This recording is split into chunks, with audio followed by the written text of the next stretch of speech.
Hello ace aspirants, நான் உங்கள் செல்வா. நம்ம இன்னைக்கு என்ன பார்க்க போறோம்னா, 7ஆம் வகுப்பு பழைய தமிழ் புத்தகத்தில் முதல் பருவம், ஓகேங்களா? அதில் இயல் 1 பார்க்க போகிறோம், ஓகேங்களா? இயல் 1ல் என்ன டாபிக் இருக்குன்னு பார்த்தீங்கன்னா, என்னென்ன பாடங்கள் இருக்குது அப்படின்னு சொல்லிட்டு பார்த்தீங்கன்னா, வாழ்த்து. இந்த வாழ்த்து யார் எழுதியிருப்பாங்கன்னா, திருவி கல்யாண சுந்தரனார் எழுதியிருப்பாங்க. நெக்ஸ்ட் வந்து திருக்குறள், ஓகேங்களா? நெக்ஸ்ட் வந்து திருக்குறள், அதே மாதிரி செம்மொழி தமிழ், ஊரும் பேரும், சார்பெழுத்துக்களின் வகைகள். இது எல்லாமே 7ஆம் வகுப்பு புக்கில் இருக்கு, ஓகேங்களா? வாங்க நம்ம ஃபர்ஸ்ட் போகலாம். ஃபர்ஸ்ட் வாழ்த்துல திருவி கல்யாண சுந்தரனார் இயற்றிய பாட்டு. இது மனப்பாட பாட்டாக கொடுத்துருக்குறாங்க. அப்படி எந்த பாட்டுன்னு பார்த்தீங்கன்னா, பண்ணினை இயற்கை வைத்த பண்பனை போற்றி போற்றி, பெண்மையில் தாய்மை வைத்த பெரியனை போற்றி போற்றி, வன்மையை உயிரில் வைத்த வள்ளலை போற்றி போற்றி, உண்மையில் இருக்கை வைத்த உறவனை போற்றி போற்றி அப்படின்னு சொல்றாங்க.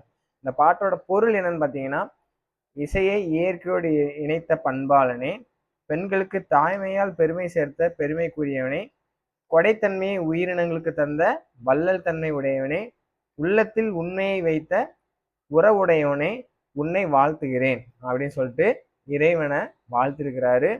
இந்த சொல்லும் பொருளும் அப்படின்னு சொல்லிட்டு இதில் பார்த்தோம்னா, பண் அப்படின்னா இசை அப்படின்னு சொல்லிட்டு பொருளுங்க. வன்மை, ஓகேங்களா? 3 சொல்லி இன்னும் வந்துச்சுன்னா கொடைத்தன்மை, 2 சொல்லி இன்னும் வந்துச்சுன்னா வலிமை அப்படின்னு சொல்லிட்டு பொருள். அதே மாதிரி போற்றி அப்படின்னு சொல்லிட்டு பார்த்தீங்கன்னா அதை வாழ்த்துகிறேன் அப்படின்னு சொல்லிட்டு பொருள், ஓகேங்களாங்க? ஓகே, நெக்ஸ்ட் ஆசிரியர் குறிப்பு பார்க்கும்போது திருவி கல்யாண சுந்தரனார், ஓகேங்களா? அந்த திருவி அப்படிங்கிறதுக்கு என்ன பொருள் பார்த்தீங்கன்னா, திருவாரூர் விருதாச்சலனார் மகனார் கல்யாண சுந்தரனார் என்பதன் சுருக்கமே திருவிக்க, ஓகேங்களா? ஸோ இவர் பெற்றோர் வந்து விருதாச்சலனார் சின்னம்மையார், அதான் விருதாச்சலனார், ஓகேங்களா? நெக்ஸ்ட் பிறந்த ஊர் பார்த்தீங்கன்னா காஞ்சிபுரம் மாவட்டத்தில் உள்ள துல்லம் அப்படிங்கிற ஒரு ஊர். இப்போ இது எங்க இருக்குன்னு பார்த்தீங்கன்னா, தண்டலம் என்று அழைக்கக்கூடிய ஊராக இருக்கிறது. இது சென்னைக்கு அடுத்துள்ள போரூருக்கு மேற்கே உள்ளது, ஓகேங்களா? இந்த துல்லம் அப்படிங்கிறது ப்ரீவியஸ் இயர் கொஸ்டின், சென்னை அப்படிங்கிறதும் ப்ரீவியஸ் இயர் கொஸ்டின், ஓகேங்களா? நெக்ஸ்ட் இவர் தொழிலாளர் நலனுக்கு பெண்கள் முன்னேற்றத்திற்கு அயராது பாடுபட்டார். மேடை தமிழுக்கு இலக்கணம் வகுத்தார். இவரின் தமிழ் நடையை போற்றி தமிழ் தென்றல் என சிறப்பிக்கப்படுகிறார், ஓகேங்களா? இவருடைய தமிழ் நடையை போற்றி தமிழ் தென்றல் அப்படின்னு சொல்லிட்டு சிறப்பிக்கப்படுகிறார். இன்னொன்று, இவர் வந்து தொழிலாளர் நலனுக்காக ரொம்ப பாடுபட்டிருப்பாரு, அதை ஞாபகம் வச்சுக்கோங்க, இம்பார்ட்டன்ஸ். அதுக்கப்புறம் இவர் தமிழ் தென்றல் அப்படின்னு சொல்லிட்டு ஒரு நூலும் ஏற்றிருப்பாரு, ஓகேங்களா? ஓகே, நெக்ஸ்ட் வந்து பணி. இவர் என்ன வேலை பார்த்தாரு அப்படின்னு சொல்லிட்டு பார்த்தீங்கன்னா, சென்னை ராயப்பேட்டை வெஸ்லி பள்ளியில், சென்னை ராயப்பேட்டை வெஸ்லி பள்ளியில் தமிழாசிரியராக பயின்றார். அதே மாதிரி நவசக்தி முதலான இதழ்களில் ஆசிரியராகவும் பணியாற்றிருப்பார், ஓகேங்களா? நவசக்தி இதழில் ஆசிரியராக பணியாற்றவர் யாருன்னு கேட்டீங்கன்னா, திருவி கல்யாண சுந்தரனார். இவருடைய படைப்புகள் என்னெல்லாம் பார்த்தீங்கன்னா, மனித வாழ்க்கையும் காந்தியடிகளும், அதே மாதிரி பெண்ணின் பெருமை, தமிழ் தென்றல், ஓகேங்களா? தமிழ் தென்றல் நூல் படைச்சிட்டு எழுதியிருக்கிறார் பார்த்தீங்களா? இதே மாதிரி உரிமை வேட்கை, முருகன் அல்லது அழகு, இது எல்லாமே அவர் எழுதுனது. அது போக பொதுமை வேட்டல் அப்படின்னு சொல்லிட்டு புக்கையும் இவர் எழுதியிருக்கிறாரு.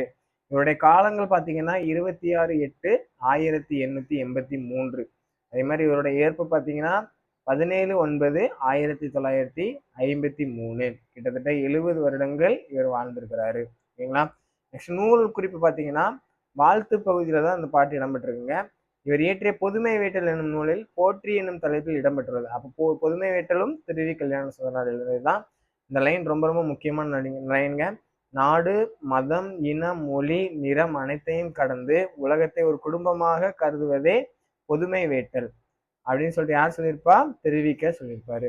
நெக்ஸ்ட் தெய்வ நிச்சயம் முதலாக போற்றி ஈராக உள்ள 44 தலைப்புகளில் 430 பாக்களால் இந்நூல் ஆனது, ஓகேங்களா? பொதுமை வேட்டல் எவ்வளவு பாக்களால் ஆனதுன்னு பார்த்தீங்கன்னா 430 பாக்களால் ஆனது.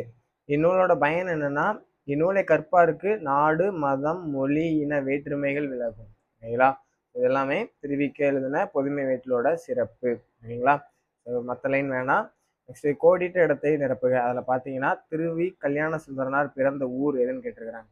சென்னைக்கு அடுத்துள்ள துல்லம் அப்படிங்கிற ஊர், இது போரூருக்கு மேற்கே உள்ளது. நெக்ஸ்ட் திருவிக்கை இயற்றிய பொதுமை வேட்டல் என்னும் நூலில் உள்ள பாக்களின் எண்ணிக்கை எவ்வளவுன்னு கேட்டிருக்கிறாங்க. 430. நெக்ஸ்ட் வன்மையை உயிரில் வைத்த, இந்த அடியில் வன்மை அப்படின்ற என்னும் சொல் தரும் பொருள் யாது அப்படின்னு சொல்றாங்க. ஸோ வன்மைனா கொடைத்தன்மை, வலிமைனா வன்மை. ஸோ 2 சொல்லி இன்னும் வந்துச்சுன்னா வன்மை, அதுதான் வலிமை அப்படின்னு சொல்லிட்டு பொருள், ஓகேங்களாங்க? நெக்ஸ்ட் யார் கொடுத்துருக்காங்கன்னா, திருக்குறள் கொடுத்துருக்குறாங்க. திருக்குறள்ல ஃபர்ஸ்ட் திருக்குறள் ஓகேங்களா, இது என்ன அதிகாரம்னா வாய்மை உடைமை அதிகாரத்துல கொடுத்துருக்காங்க. வாய்மை எனப்படுவது யாதெனின் யாதொன்றும் தீமை இல்லாத சொல்லல் அப்படின்னு சொல்றாங்க. வாய்மை என போற்றப்படும் பண்பு எதுவெனில் அது மற்றவருக்கு எவ்வகையிலும் தீங்கு தராத சொற்களை பேசுதல் ஆகும். அதுதான் வாய்மை ஆகும். நெக்ஸ்ட் இரண்டாவது குறள் பாருங்க. பொய்மையையும் வாய்மை இடத்த புரை தீர்ந்த நன்மை பயக்கும் எனின் அப்படி சொல்றாங்க.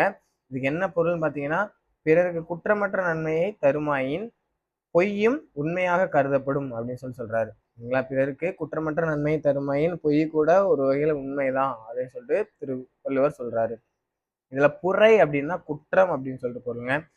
புரை அப்படின்னா குற்றம், பயக்கும் அப்படின்னா தரும். ஓகேங்களா, பயக்கும் அப்படின்னா தரும். அதே மாதிரி மூன்றாவது குறள் பாருங்க, ரொம்ப முக்கியமான குறள். தன்னஞ்சறிவது பொய்யேற்க பொய்த்த பின் தன்னஞ்சே தன்னை சுடும். தன் நஞ்சம் அறிந்து கூட பொய் பேசக்கூடாது.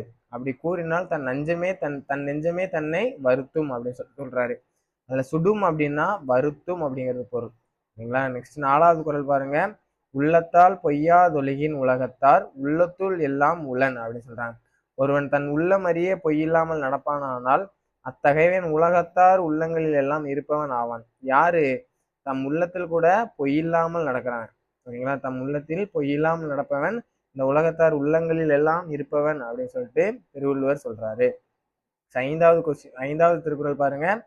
மனத்தோடு வாய்மை மொழியின் தவத்தோடு தானம் செய்வாரின் தலை அப்படின்னு சொல்றாங்க. மனத்தோடு பொருந்திய வாய்மை பேசுபவன் தானம் தவம் செய்கிறவர்களை காட்டிலும் உயர்ந்தவனாக கருதப்படுவான்.